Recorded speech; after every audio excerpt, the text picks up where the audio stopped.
This is Dr. Ron's Words of Wisdom, words on leadership, goal setting, productivity, and a whole lot more. I trust that you'll consider this your vitamin and mineral for your mind and heart. And wherever you receive podcasts from, would you please subscribe to Dr. Ron's Words of Wisdom, leave a rating and a brief written review, and it'll help others to be able to locate this podcast. Today I want to talk about how do you get better? Whatever you do in life, you need to improve. As you know, I primarily am talking to people in leadership positions, but understand your primary leadership position in life is to lead yourself. You're a leader in your family, you're a leader at your church, you're a leader at work, regardless of whether you have that title or not. So all of us should be interested in what do I need to do to improve? And how can I get better? And I'm going to give you 5 things that I think you can take any one of those and seek to do some improvement. But before we get into those 5, we have to come to an understanding. You have to understand where you are today. Are you familiar with the word delusion?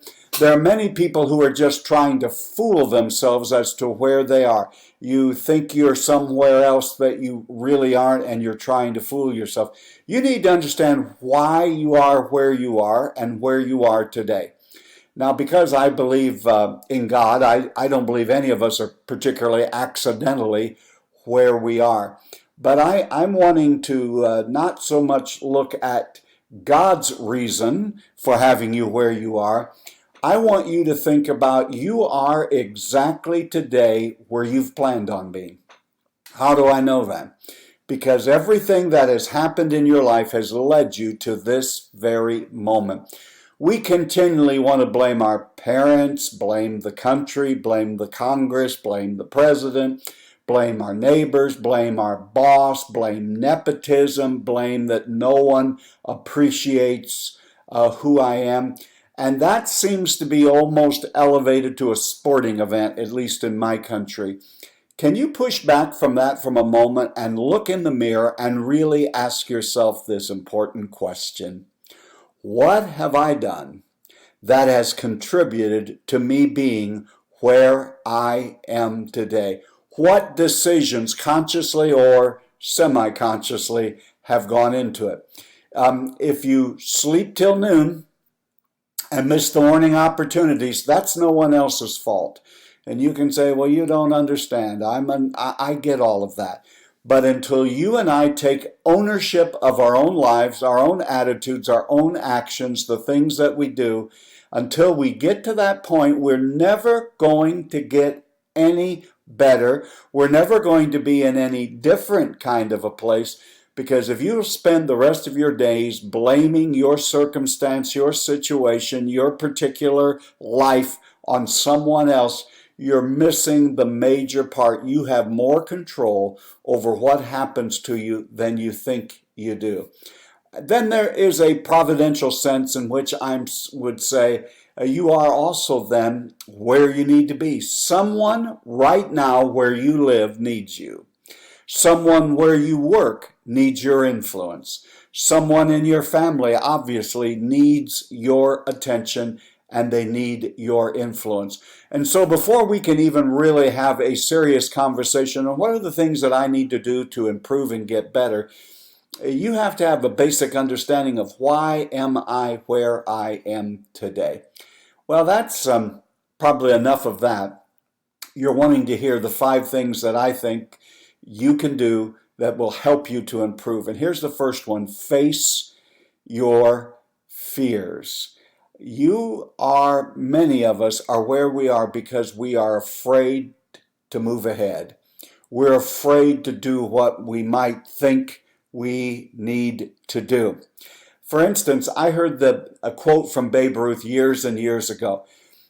For several years before Henry Aaron passed him and now others, he was the undisputed home run king, but he was also the king of striking out. He struck out in his era more than anyone else. Here's what Babe Ruth said: I can't let the fear of strikeouts so overwhelm me that I don't keep swinging the bat. Now, most of us aren't baseball players that are listening to this podcast, But is there a fear of failure? Is there a fear of what others will think? Is there a fear of, I tried something a few years ago and it blew up in my face? Is there a fear of, I don't know, maybe I'm an imposter, maybe I really can't do those things? Until you push past fears, you'll never be anywhere different than you are today. And as you're taking stock of where you are, ask yourself this very important question. How much does fear play into me being stuck? How much does my fear and the overwhelming amount of fear of changing or moving or doing or going, how much does all of that keep me stuck where I am? You have to face your fears. All of us have them. That's one of the things that I recommend periodically, that you read biographies of influential people. You will notice that every one of them, whether they come out and overtly admit it or you have to read between the lines, was a fearful person at one time. There was some fear. They started life with some sort of an impediment. They had some sort of a handicap of family or lack of education or lack of anyone coming along and mentoring them. But somehow, some way, they became consumed with getting better and not staying where they were and making a difference. And they pushed past their fears. Someone out there needs to hear this today. You are afraid, and the people who have excelled are not people who were unafraid. They were people who moved past their fears. Now, I'm not saying be risky and foolhardy and forget the responsibilities, but if you're going to improve, you're going to have to move past some of those fears. Don't allow the fear of striking out to so overwhelm you that you're afraid to swing the bat. You need to swing the bat. So the first thing, if you want to get better, you want to make changes, is to face your fears. The second is admit mistakes. In the era when I was growing up and listening and following leaders, rarely did I ever hear a leader ever admit publicly that they did something wrong or they messed up. Now, I'm not even talking about willful sin. I'm just talking about making mistakes. And I had noticed, now that I'm moving up the age situation, but when I was younger, if I would in a presentation or a preaching admit something stupid I'd done or something that didn't work out well, that oftentimes in the generations ahead of me, it made people uncomfortable. They had this idea that our leaders are on a pedestal and they're idolized and they always make the right choices. I think it humanizes you. I think it causes you personally to begin dealing with whatever went into it.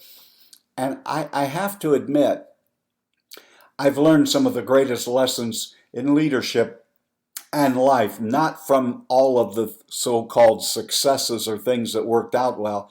I learned a lot more, unfortunately, through failures, through things not working out. And just go ahead and admit it. Whether it's Thomas Edison, Henry Ford, any of the great inventors and leaders of bygone eras, you will hear them constantly embrace mistakes.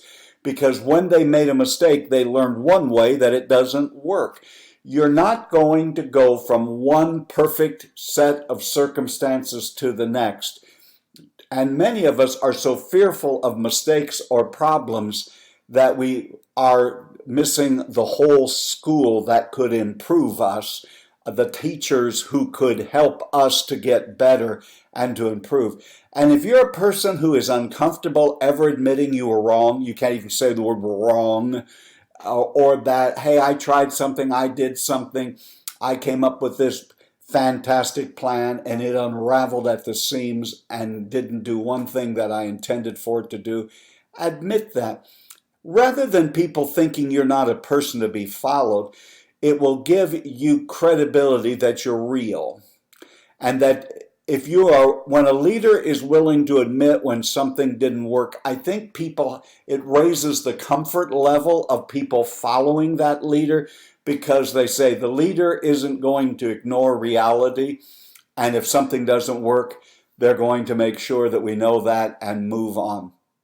So how to get better? You got to face your fears. Go ahead and admit your mistakes and remind people what you've learned through those. Let's go to the third of 5, and that's make sure you're focused on the right things. I meet a lot of folks that have laser-like focus. They're just focusing on things that are inconsequential. We think that focus is the problem. A lot of times it's not that focus is the problem, it's what are you focused on. If you're focused on trivia, other than if you're going to enter a Trivial Pursuit tournament, it's not going to make much difference. I see a lot of resources and a lot of energy and a lot of time spent on frivolity and things that don't make an eternal difference and things that don't move you or the people you're leading any farther forward.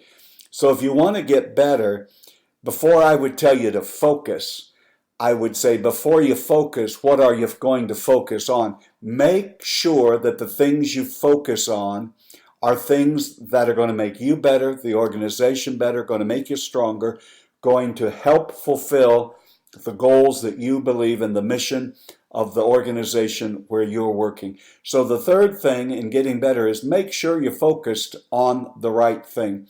Number 4 is obvious. If you want to get better, you have to be concerned with continual improvement. If you want to get better, before the organization can get better, before your town gets better, before your family gets better, you have to get better. And you have to be committed, I mean all in, on continual or continuous improvement. Because here's the absolute reality of life, my friend. You are either getting better or you're going backward. No one stays the same or stands still, or you cannot live in a holding pattern for very long. The truth of the matter is you have to continually improve. It was Albert Einstein who said you need holy curiosity. You need to be saying, how am I going to do? I got to focus on continual improvement. Now, this is not to be egotistical or bragging, but you have to get better because it's not so much confidence in yourself. As a Christian, my confidence is in the God who created me, and I'm sure He wants me to be the best and to be all that I can be. I believe it was Tony Romo, former Dallas Cowboy quarterback who now is a football commentator, who said that when he was a young quarterback, his continual improvement, he was trying to become the best quarterback, the best player that he could be, get stronger, faster, better. But then as he became an older quarterback, he not just focused on what do I have to do to be better, but what do I need to do and how can I lead to make the entire team better? So I want to make sure that you hear me. It's not all about me and it's not all about you. Yet we need to continually improve because we're the ones we have control over. But by doing that, we need to be asking ourselves, what are the things that we need to be doing that will make the team better, will make the team stronger? You never, I don't care how old you are, how many degrees you have, and what wonderful things you have done in your life, thank God for all of them. But you haven't reached your limit yet. You can still learn something. You can still improve somewhere. You can still continue to grow and allow yourself to be stretched. The saddest thing in all the world is to watch women and men who have made a conscious decision to coast to the end of their life, coast until retirement. One of the reasons that some people don't talk about retirement is because oftentimes when people begin to talk about retirement, it's almost like they start retiring while they're still working a position. You need to have no limit. It doesn't matter how old you are, where you went to school, if you went to school is inconsequential at this moment. Every one of us have not reached our limit. There's still something we can learn. There's still some area where we can be better. And we just need to dedicate ourselves. If I want to get better, I have to commit that learning and continual improvement is a lifelong pursuit. I want to give you one final one on how we can get better, and that is you just have to commit yourself to getting better. Nothing in life happens until someone makes a commitment. You don't become a person of faith until you make a commitment. You don't decide to go to school until you make a commitment. Commitments cost us. When I commit to something, it means I'm also committing to not do a whole lot of other things. Commitment means I'm all in. If it costs me resources, if it costs me time, if it makes me uncomfortable, if it stretches me and causes me pain, it doesn't matter. Hey, you need to be committed to God. You need to be committed to your family, your faith, your friends, your organization. You can't be the leader even of yourself. You can't lead yourself until you've made a commitment that you are going to get better. So continually improve. How to get better? You can get better, but you have to understand why you are where you are right now. Face your fears. Fear is not going to go away. It'll be your friend. You're going to have to push past it and keep going. Go ahead and admit your mistakes and remind us of what marvelous lessons you learned through those events. Always focus on the right thing. Don't just get a good focus, but focus on the right things. May you be a person who believes in continual and continuous improvement, and you make a commitment for you and the organization, your family, everyone to get better. You've been listening to Dr. Ron's Words of Wisdom. Words on leadership, goal setting, productivity, and a whole lot more. I trust that this has been a vitamin or a supplement for your heart and mind today. And please, my friends, wherever you download podcasts from, iTunes, Stitcher, Spotify, Podbean, Listen Notes, it's everywhere. It's even coming to Alexa on TuneIn. I just ask that you would subscribe, leave a brief written rating. It would be very helpful. Listen, you can get better and you need to. And until next time, this is Dr. Ron saying, leader, you're doing better than you think you are. And until next time, have a great and blessed day.